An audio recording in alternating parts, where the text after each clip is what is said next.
राधे राधे, जय श्रीमन नारायण, हरे कृष्णा। कैसे हैं आप लोग? आशा करती हूँ कि राधा रानी की कृपा आप सभी पर बनी रहे और श्री राधा रानी आप सभी पर अपनी कृपा बनाए रखे। चलिए इसी के साथ आज हम सुनेंगे राधा रानी की एक अनोखी कहानी।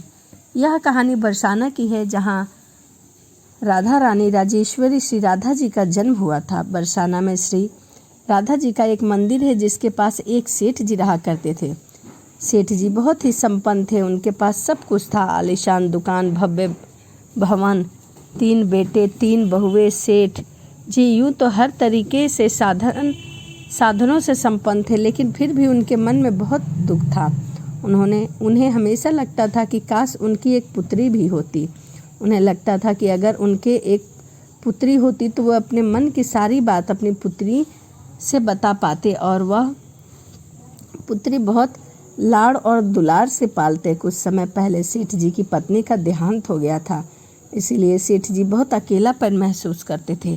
सभी बेटे अपनी अपनी पत्नियों के साथ अपने कामों में हमेशा व्यस्त रहा करते थे, परंतु सेठ जी हमेशा अकेले रहा करते थे। सेठ जी अपने घर के पास स्थित मंदिर में श्री राधा जी के दर्शन करने प्रतिदिन जाया करते थे। एक दिन जब सेठ जी मंदिर में श्री राधा रानी के दर्शन करने गए, उस मंदिर में एक संत पधारे थे। सेठ जी को कुछ उदास देखकर संत ने सेठ जी से पूछा कि आप उदास क्यों हो? सेठ जी बोले, महाराज, मेरे 3 बेटे तो हैं, परंतु मेरी कोई भी पुत्री नहीं है, इसीलिए मैं उदास हूँ। संत मुस्कुराए और बोले, यदि जीवन में किसी का अभाव है तो उसकी जगह हमें भगवान को बिठा देना चाहिए। सेठ जी बोले, महाराज, मेरे तो कोई बेटी नहीं है, तो मुझे क्या करना चाहिए? संत बोले, अरे सेठ, जब तुम्हें बरसाने का वास मिला है तो तुम बरसाने की बेटी श्री राधा रानी जी को अपनी बेटी क्यों नहीं मान लेते?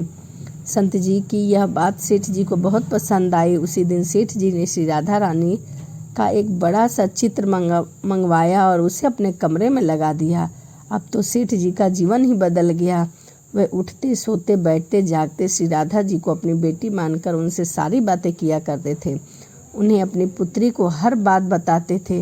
बहुत आनंद आता था। सेठ जी राधा जी में ऐसी लगन लग गई थी कि जब भी वे दुकान जाते तो श्री राधा रानी को भोग लगाकर प्रसाद पाकर ही जाया करते थे। शाम को घर लौटते तो राधा रानी को प्रणाम करते, उनसे बातें करते और भोग लगाकर फिर प्रसाद ग्रहण किया करते थे, और हर समय श्री राधा का कीर्तन किया करते थे।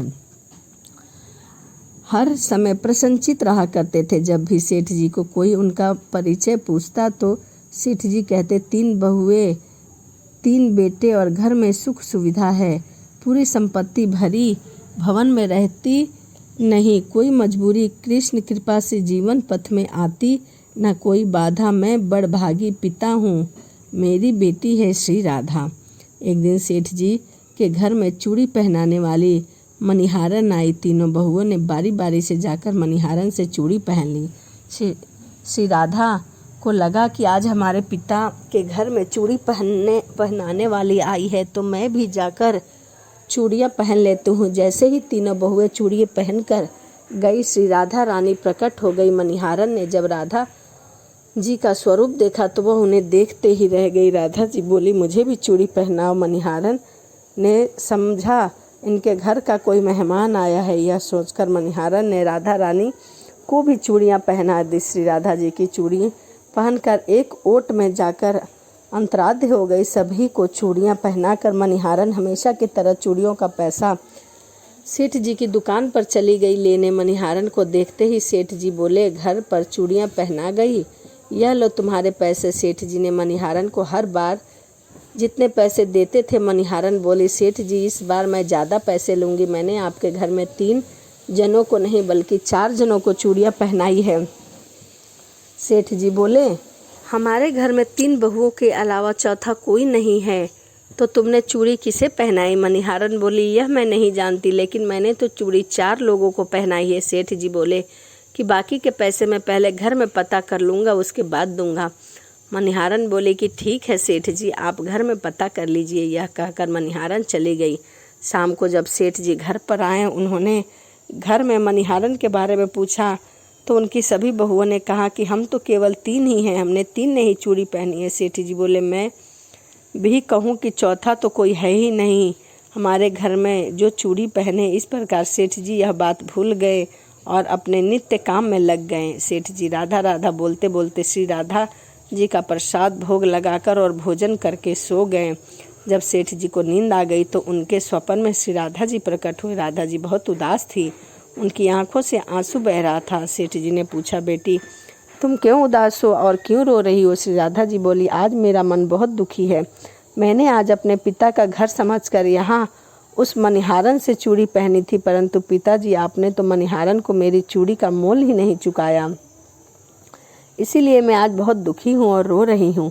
पिताजी आपने मुझे बेटी तो बना लिया, परंतु आपको मेरी याद नहीं आई।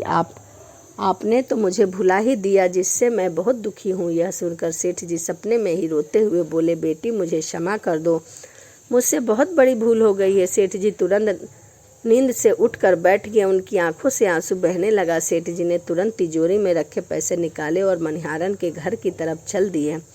सेठ जी ने मनिहारन के घर का दरवाज़ा खटखटाया। मनिहारन ने दरवाज़ा खोला। सेठ जी, आप इतनी रात को?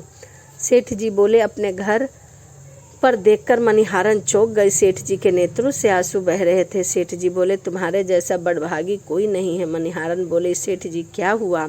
सेठ जी बोले, मैंने राधा रानी को अपनी बेटी बनाया था, परंतु मैंने उन्हें कभी अपने नेत्रों से नहीं देखा, लेकिन तुमने आज उन्हें राधा रानी जी को अपने हाथ से चूड़ी पहनाई है। आज तुम्हारे जितना भाग्यशाली इस धरती पर कोई नहीं है। मैं तुम्हें अपनी पुत्री की पहनी हुई चूड़ियों का मूल्य चुकाने आया हूँ। यह कहकर सेठ जी ने रुपए से भरी हुई थैली मनिहारन के सामने रख दी और कहा, इसमें से तुम्हें जितना लेना है वह ले लो। जब मनिहारन ने सुना कि वह स्वयं राधा जी थी जिससे चूड़ी पहनाने आई थी, तो उनकी आंखों से भी आंसुओं की धारा बहने लगी। मनिहारन बोली, सेठ जी, मैं राधा रानी की चूड़ियों के पैसे आपसे कैसे ले सकती हूँ? राधा रानी तो पूरे बरसाने की बेटी हैं और बेटियों से चूड़ियों का भाव कैसे लूँगी? परंतु सेठ जी नहीं माने। सेठ जी ने रुपए से भरी हुई थैली मनिहारन के घर पर ही रख दिए और वहाँ से श्री राधा जी के मंदिर चले गए। दिन के बाद सेठ जी ने सब कुछ छोड़कर संन्यास ले लिया और अपना शेष जीवन राधा जी के मंदिर में ही बिताया। वहीं पूजा पाठ करते, वहीं राधा रानी के नाम का स्मरण किया करते थे और जब भी वह उदास होते थे तो राधा रानी से अपने मन की बातें किया करते थे। तो यह राधा रानी की कथा थी। आपको वीडियो कैसी लगी कमेंट ज़रूर करिएगा। और चलिए इसी के साथ वीडियो को समाप्त करते हैं और मिलते हैं अगली वीडियो में। एक बार बोलिए राधे राधे, जय श्रीमन नारायण, हरे कृष्णा।